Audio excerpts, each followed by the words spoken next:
What really matters when screening tenants? Hi, I'm Jenni Utz with UTZ Property Management, Maryland's #1 property management firm. Many landlords and property managers believe that they have perfected the tenant screening process, each relying on their own set of rules. Minimum credit score, 3 times the rent, no evictions, no criminal background. However, the reality is that there's no universally proven approach that works for everyone. This presents a significant challenge. So in the industry, we've got this myth of that perfect formula, but we've traditionally relied on what I like to call the big 5: your credit score, income, residential history, criminal background, and eviction history. At first glance, this approach appears pretty sound. However, most landlords and property managers can't provide data demonstrating that their specific criteria is reliably predicting tenant success, because that data doesn't exist at that individual operator level.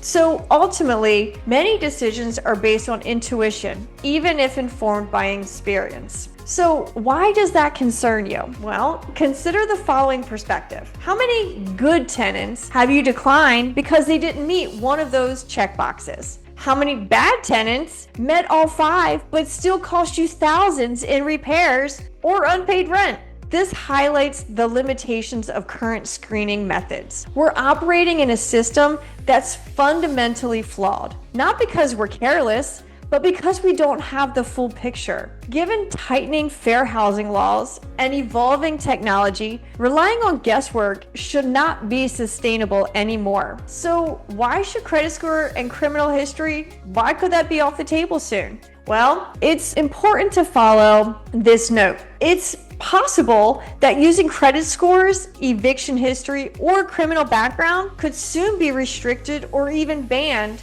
from screening decisions in certain jurisdictions. States like California and Minnesota, they're already restricting how far back landlords can review applicant histories. While these policies are well-intentioned, they're often leaving landlords without reliable methods to assess tenant risk. So where do we move from here? I would say smarter screening requires smarter tools. We recognize the need to adapt. So at UTZ Property Management, we are reevaluating our screening process. We are integrating the traditional metrics with behavioral analysis, rental history patterns, and AI-powered tools that evaluate communication, responsiveness, and follow through during the application process. The best tenant is not always the one with the highest credit score. Often, the ideal tenant is the one who demonstrates genuine care for the property. I always like to say that screening tenants could be like when you've got a great resume and you're seeing this resume and you think this is going to be a great candidate for your job position. And so they pencil out on paper, but then when they get into that role, they're just not performing. A tenant following all of these checkboxes could be the same. And you may be missing the tenant who might not check all those checkboxes, but are the ones who are going to actually demonstrate care for your property. So